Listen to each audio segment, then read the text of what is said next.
What's up, everyone? Welcome back to another Trndsttrs episode of our podcast series. Today I'm joined by our Director of Social Strategy, Luke Kasune. We met a couple hours ago. He's decently cool, knows some things about social media, spends a lot of time on them too. So we're going to get right into it. Luke, you obviously manage like a lot of our campaigns across several different client accounts, primarily through social avenues, which is obviously where we find the best ways to connect with today's generation of consumers. Correct. Across the board, what has stood out to you most over the past few months in terms of a platform? The shift towards LinkedIn. And it's funny because we noticed this, I'd say probably about September, where more and more people get on the platform, more and more traction. And recently, it's funny because the affirmation towards whenever you have an idea and you're right is Gary Vaynerchuk saying something about it. And so it's there's almost an affirmation piece where 6 weeks ago he started really going hard talking about LinkedIn, and you notice his content, he changed from posting once or twice a day to 7 or 8 times a day. Yeah. And so it's really funny to get an affirmation piece of oh, we were right. And we were right to shift a lot of focus to this platform, and we were right to direct our clients to shift more of their focus to the platform as well. And now what is debatably the number one head honcho on what you should be doing in social media is telling people to do that as well. So it's cool to see the pairing there. Yeah, because it proves it as well. Because we always knew, and we always found success with it. Exactly. Before it was popular. Before, we were creating content on the platform before hardly anyone. Right. No, absolutely. 0.01%. So it's always been an interesting platform. The next thing I wanted to discuss regarding LinkedIn is what changes you see on the horizon. One of the things that happens is early stage platforms have a lot of difficulties. They have consistencies that tend to rise. Yeah. I know there have been some problems with that you've been combating. And so what have you seen and what stands out to you most? Yeah, there's a lot of people who are baiting the algorithm, right? And I hate to tell people what you should and shouldn't be doing, but I think as a society, we can kind of be okay, if you're buying Instagram followers to trying to get more if you're buying Instagram followers to get an influencer deal and get brands to pay you to advertise to people that don't even exist, it's creating or cheating the system is bad because it is a market. Yes. It's so there are some people on LinkedIn right now who have figured out how to manipulate the algorithm a little bit because it's still a baby and it's still in early stages, and so they have a giant, there's several of them, but they're called engagement pods, and they're group chats of 30 to 150 people. And whenever one of them posts, they'll send it to the group chat, and everyone will go and comment on it immediately to try to boost the post and the feed. And so it's there's little things like that. There's growing pains, right? Yeah, and I think it's important to know what the primary issue is of that. Right. It's the same concern I have with client partners or those who ask me questions about views or impressions or reach, growth hacking, and they're less focused on the actual ROI. Right. It's a question of why are we actually on the platform? Are we on the platform to brand build? Are we on the platform to connect with our ideal audience? Right. Are we on the platform for lead generation? If yes, which those are all the primary reasons you should be on the platform, then you should be focused on who you're connecting with, how you're connecting with them. Not just the vanity metrics. Not let's open to connecting. Let's connect with everybody. It's it's funny. I talk to people and I've gotten messages individually about this. I've been on phone calls and talked to people about it, and they're I saw everyone else was posting one of those messages. It's connect with everybody. Let's connect. 1,000 people grown their network by thousands by doing this, and they'll repost it, they'll comment, and they'll feel guilty of that. They'll be why did I do that? And it's it's the mantra of I want to be popular, I want to be cool, I think just prevails no matter how old you are and no matter what platform you're on. Yeah, and it's funny that the 20-year-old kid has to come in here and tell the 40-year-old business people how to behave on a social network. Yeah. I think I find huge irony in that. But it's guys, this isn't high school. Being popular doesn't matter.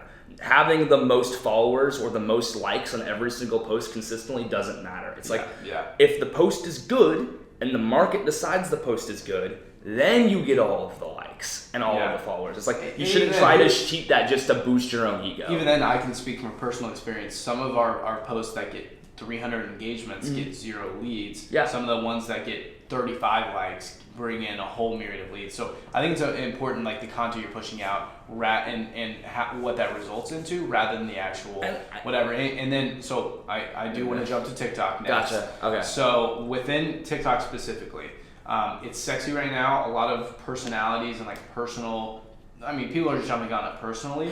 Very few brands are jumping on the platform outside of advertising. And when I talk about brands advertising, I'm talking like some big boys, right? You know, like Fortune 10 companies, Walmart. Obviously, the NFL's in there, like Fortune 1000. Someone who had a really recently good campaign is Mountain Dew. Actually, they launched something. Yeah, they had a zero sugar product, and they had a whole campaign around it. They launched this whole social activation center around TikTok. Awesome.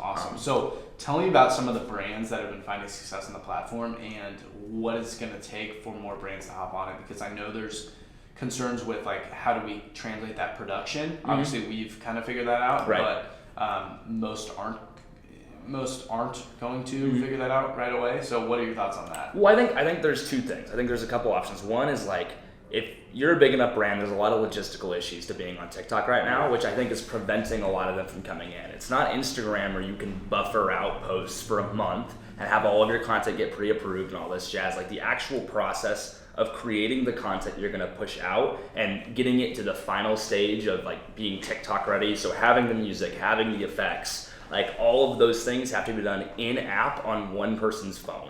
And so it's like it's not like a cloud drive saved or anything in the drafts. It's like it has to be on that single person's phone, and there's no way around it. So there's a lot of logistical issues for these big brands. Important distinction. Yeah. Luke did not read that on a headline on an article or in a Gary Vee podcast. He did it. Yeah. So a lot of those talking about getting on TikTok or talking about getting on LinkedIn, a lot of the marketers that are telling you this shit haven't actually done it themselves. So understand who you're taking advice from, and always work with practitioners, not those that are good talking heads. It's like there's so many logistical things that you won't figure out until you actually run a campaign on a platform, right? Yeah. And like telling someone that you should be on a social network is like telling someone they should eat healthy. It's like, cool, thank you. But what's what do I do? And you figure those things out as you start an approach, and you figure out what works best for you.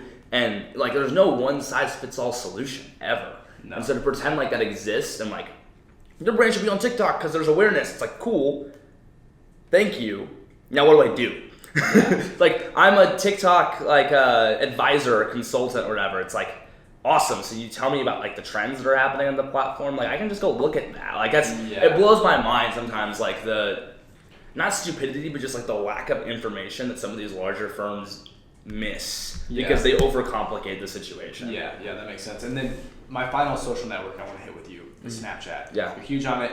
Give us a rundown because I think it's the forgotten child of social media. I think so too, and I think they're gonna really start making a comeback. It's just there's a couple things that need to go right, and I mean like if the last year of Snapchat existing, some of the moves they've made have been any indication, thank you, of what actually like the direction they're headed towards and what they're thinking about moving the platform towards, I think they're headed in the right direction, which is much more of a content sharing platform, right? So TikTok is vertical storytelling or vertical like joking or whatever you want, vertical content sharing in 15 or 60 second snippets, and is generally more comedic based. It's like, I think that there's a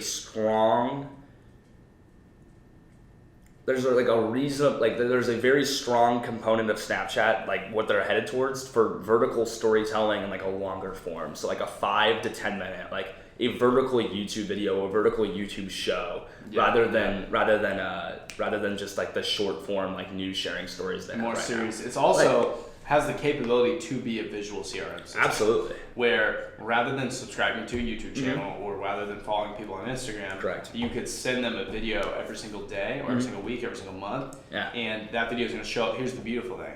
The video is going to show up as a purple box. Yeah. In their feed, they can't see it until they open it. You're going to get a 100% open rate guaranteed.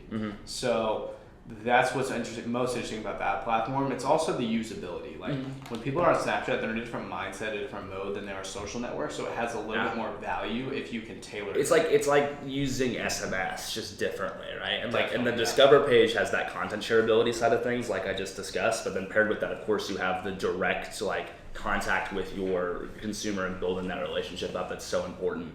And more and more brands, especially CPG brands, are realizing that that's the way to go. I mean, we could talk about that forever. Yeah, I think my final question is this. If you had one piece of advice that you could share across all these platforms that might fit them all, I know what I'm thinking in my head. Something you've been saying. Oh, it's something I'm going to say all year. Go ahead. It's like make the content you want to see, right? And I think it's such a simple way to show people or like push them in the right direction, because I get asked so much, it's like, what type of content should I make? Should I make a video? Should I make text? Like, should I make this graphic? Like, how do I make that appeal to my audience? Yeah. It's like, no. You're completely in the wrong headspace, and you're focused on like step 9 or 10, and you haven't even gotten to step 1 yet. It's like, I'm only even at like step 5, really. Yeah. But it's like, make the content you wish was there.